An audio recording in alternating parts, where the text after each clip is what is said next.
பள்ளிக்கட்டு சபரிமலைக்கு கல்லும் முள்ளும் காலுக்கு மெத்தை சுவாமியே ஐயப்போ சுவாமி சரணம் ஐயப்ப சரணம். பள்ளிக்கட்டு சபரிமலைக்கு கல்லும் முள்ளும் காலுக்கு மெத்தை சுவாமியே ஐயப்போ சுவாமி சரணம் ஐயப்ப சரணம்.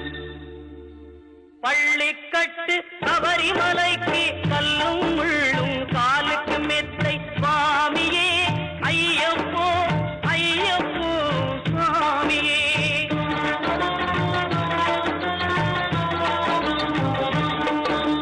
நெய்யபிஷேகம் சுவாமிக்கே கற்பூர தீபம் சுவாமிக்கே ஐயப்பன் மார்களும் கூறிக்கொண்டு ஐயனை நாடி சென்றிடுவார் சபரிமலைக்கு சென்றிடுவார் சுவாமியே ஐயப்போ ஐயப்போ சுவாமியே.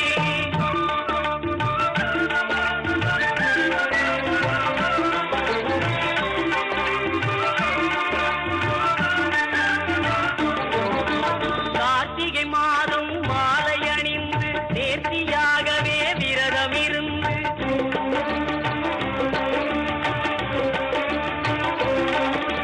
பார்த்த சாரதியின் மைந்தனே உன்னை பார்க்க வேண்டிய தவம் இருந்து பார்த்த சாரதியின் மைந்தனே உன்னை பார்க்க வேண்டிய தவம் இருந்து இருமுடி எடுத்து எருமேலி வந்து ஒரு மனதாகி பேட்டை துள்ளி அருமை நண்பரா பாவரை தொழுது ஐயனின் அருள்மலை ஏறிடுவார் சுவாமியே ஐயப்போ ஐயப்போ சுவாமியே.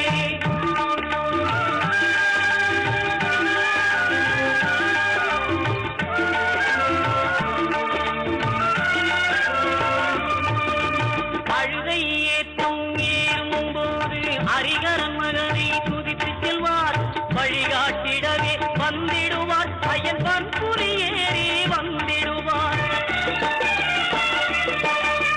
கரிமலை ஏற்றம் கடினம் கடினம் கருணை கடலும் துணை வருவார் கரிமலை இறக்கம் வந்தவுடனே திருநெறி பம்பையை கண்டிடுவார் சுவாமியே ஐயப்போ ஐயப்போ சுவாமியே.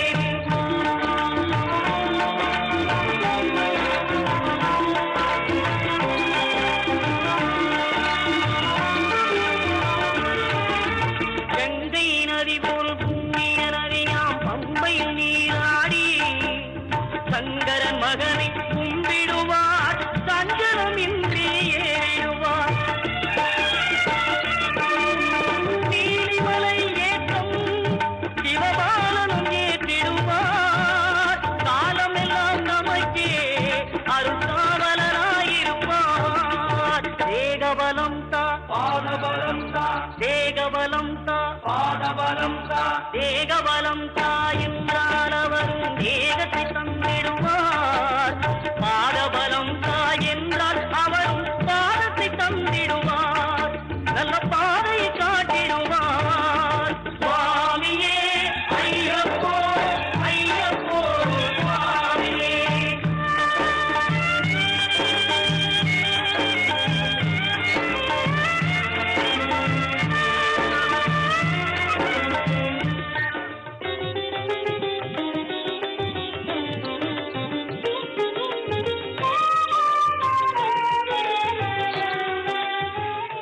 பரிகார ஸ்தலங்கள் பகுதியிலே நட்சத்திர கோவில்கள் என்னும் தொடர் இப்பொழுது ஒளிபரப்பாகிக் கொண்டிருக்கிறது. அதிலே சித்திரை நட்சத்திரத்திற்கான கோவில்களை பற்றி நாம் தினந்தோறும் தெரிந்து கொண்டிருக்கிறோம், வரிசையாக பார்த்து கொண்டிருக்கிறோம். அந்த வரிசையிலே இப்பொழுது சித்திரை நட்சத்திரத்திற்கான மற்றும் ஒரு கோவிலை பற்றி இன்றைய தினம் பார்க்கவிருக்கிறோம். நேற்றைய நிகழ்ச்சியிலே திருப்பந்துருத்தியை பற்றி சில தகவல்களை உங்களுக்கு நான் தெரிவித்தேன். திருப்பந்துருத்தி என்பது ஒரு மிகவும் விசேஷமான அப்பர் பெருமானுக்கு மிகவும் பிடித்த ஒரு ஸ்தலம். பல வருடங்கள் அங்கே தங்கியிருக்கிறார். அதே போல மற்றும் ஒரு பாடல் பெற்ற ஸ்தலம், வில்வமரம் தலவருஷமாக உள்ள மற்றும் ஒரு தலம் திருச்சிக்கு அருகிலே இருக்கின்ற திருவெரும்பூர். இந்த திருவெரும்பூர் என்பது திருச்சியின் ஒரு பகுதியாக இப்பொழுது விளங்குகிறது. திருவெரும்பூர் எறும்பு ஊர், முன்னால் திரு என்று அடைமொழி, அதான் திருவெரும்பூர். சேர்த்து சொல்லும் பொழுது திருவெரும்பூர் என்று சொல்கிறோம். திரு பிளஸ் எறும்பு பிளஸ் ஊர், எறும்பு வடிவிலே தேவர்கள் எல்லாம் இங்கு வந்து வழிபட்டிருக்கிறார்கள்.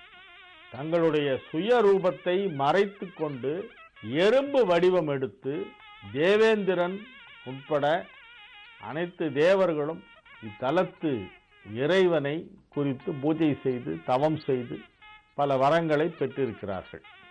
அதனால் இதற்கு திருவெரும்பூர் என்று பெயர். இவ்வாறு ரிஷிகள், தேவர்கள், அசுரர்கள் எல்லாம் தங்களுடைய சுயரூபத்தில் இல்லாமல் பிற ரூபங்களிலே வந்து எறும்பு உருவிலே, வண்டு உருவிலே, ஈ உருவிலே, ஆடு உருவிலே, மாடு உருவிலே, கழுதை உருவிலே, பன்றி உருவிலே, பறவைகள் உருவிலே, யானை உருவிலே, பாம்பு உருவிலே, சிலந்தி உருவிலே என பல்வேறு ஜீவராசிகள், ஜந்துக்களுடைய உருவிலே வந்து சிவபெருமானை வழிபட்ட தலங்கள் தனியாக ஒரு தொகுப்பாக நான் சொல்லவிருக்கிறேன்.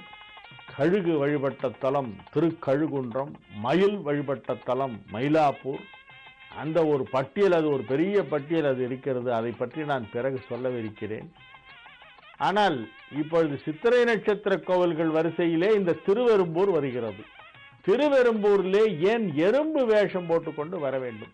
எறும்பு உரு எடுத்து வர வேண்டிய அவசியம் என்ன? தேவர்கள் அவர்கள் நேரடியாகவே வரலாமே, பிறர் கண்ணுக்கு தெரியாமல் கூட வரலாமே. இதற்கு பின்னால் ஒரு அழகான ஒரு புராண கதை இருக்கிறது.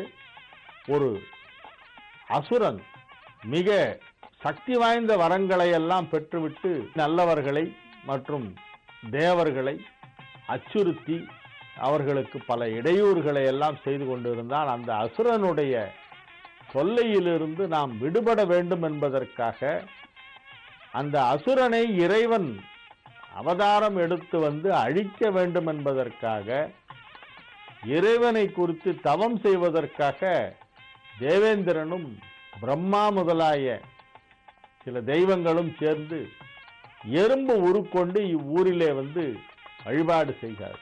இதுதான் இந்த ஊருக்கு ஏன் எறும்பு வேடத்திலே வந்தார்கள், எறும்பு உருவிலே எடுத்து வந்த காரணம் என்ன என்பதற்கான புராண கதை. திரிசரன் என்னும் அசுரன் இருந்தான். அந்த திரிசரனுடைய ஒரு சகோதரனாக மற்றும் ஒரு அசுரன் இருந்திருக்கிறான். அந்த அசுரனை கண்ணிலே நாம் பட்டுவிடக்கூடாது என்பதற்காக இவர்கள் எறும்பு உரு கொண்டு வந்ததாக சொல்லப்படுகிறது. ஏன்னா அவனுக்கு இவங்க வந்து இங்க வழிபாடு செய்கிறார்கள் என்று தெரிந்தால் அப்போ ஓஹோ நம்மளை ஒழிச்சு கட்டுறதுக்காக இவங்க வேற ஏதோ வரம் வாங்கிறதுக்காக இவனை குறித்து பூஜை பண்றாங்க, இவனை பூஜை பண்ண விடக்கூடாதுன்னு சொல்லி அவன் தடுத்து நிறுத்திடுவான்னு அவன் கண்ணில் படாம மறைந்து செய்ய வேண்டும் என்பதற்காக எறும்பு உரு கொண்டு வந்து செய்கிறார்கள். அவ்வாறு வந்து இவர்கள் வழிபட்ட அந்த சிவலிங்கம் தான் எறும்பீசர் என்று அழைக்கப்படுகிறார். இத்தலத்திலே எழுந்தருளியுள்ள ஈஸ்வரனுக்கு எறும்பீசர், பிப்பிலிகேசர், மதுவனேஸ்வரர், மணிகூடாஜலபதி, மாணிக்கநாதர் என்னும் திருநாமங்கள் உள்ளன. பிப்பிலிகேஸ்வரர் என்பது வடமொழி சொல். பிப்பிலி என்றால் வடமொழியிலே எறும்பு என்று ஒரு அர்த்தம் உண்டு. அம்பாள் சௌந்தர நாயகி, மதுவனேஸ்வரி, நறுங்குழல் நாயகி, சுகந்த குழலேஸ்வரி, ரத்னாம்பாள் ஆகிய திருநாமங்கள் அம்மனுக்கு. தீர்த்தம் பிரம்ம தீர்த்தம், தலமரம், வில்வம். இவ்வூரின் பிற பெயர்கள் எறும்பியூர், பிப்பிலீஸ்வரம், மணிக்கூடம், ரத்னகூடம், மதுவனபுரம், குமாரபுரம் என பல பெயர்கள் இவ்வூருக்கு உண்டு. பழைய காலத்து நூல்களிலே இவ்வாறு பல பெயர்கள் எல்லாம் குறிப்பிடப்பட்டிருக்கின்றன. ஈசன் மலை மீது எழுந்தருளியிருக்கிறார். 125 படிக்கட்டுகள் ஏறி போனால் மலை மீது உள்ள கோவிலிலே சிவபெருமானை தரிசிக்கலாம். திருவெரும்பூர் சென்று, திருச்சிக்கு அருகிலே இருக்கும் திருவெரும்பூர் சென்றால் அங்கே மலை மீது எழுந்தருளியிருக்கும் இந்த ஈசனை 125 படிக்கட்டுகள் ஏறி தரிசனம் செய்துவிட்டு வரலாம். மிக பயங்கரமான அஸ்திரங்களை எல்லாம் போரிலே பயன்படுத்தி கொண்டிருந்த, பிறரை அழிப்பதற்காக ஆபத்து நிறைந்த பல அஸ்திரங்களை எல்லாம் பயன்படுத்தி கொண்டிருந்த ஒரு அசுரனை கட்டுப்படுத்துவதற்காக சிவபெருமானை குறித்து தேவர்கள் தவம் செய்த இடம் இது. இந்த ஊர் இப்பொழுது துப்பாக்கி தொழிற்சாலை எல்லாம் இருக்கிறது. ஆகவே ஆரம்ப காலத்திலிருந்தே ஆயுதத்திற்கு பேர் போன ஒரு ஊராக இது இருந்திருக்கிறது என்பது புராணத்திலேயே தெரிகிறது.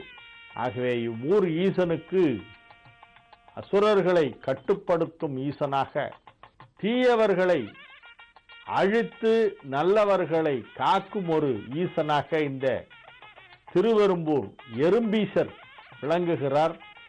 ஆகவே சித்திரை நட்சத்திரத்திலே பிறந்தவர்கள் திருச்சிக்கு சென்று அருகிலே உள்ள திருவெரும்பூர் சென்று அங்கு எறும்பீசரையும் அம்பாள் சௌந்தரநாயகியும் தரிசனம் செய்து விட்டு வந்தால் அவர்களுடைய வாழ்க்கை வளம் பெறும், தீய சக்திகளிலிருந்து விடுபடலாம், நன்மைகள் அதிகமாக நடக்கும் என்னும் தகவலை இன்றைய தினம் உங்களுக்கு சொல்லிக்கொண்டு இன்றைய நிகழ்ச்சியை இத்துடன் நிறைவு செய்து கொள்கிறேன். மீண்டும் நாளைய நிகழ்ச்சியிலே உங்களை சந்திக்கும் வரை உங்களிடமிருந்து தற்காலிகமாக விடைபெற்றுக் கொள்வது உங்கள் வழிகாட்டி ஜோதிடர் ஹரிகேசநல்லூர் வெங்கட்ராமன். வணக்கம்.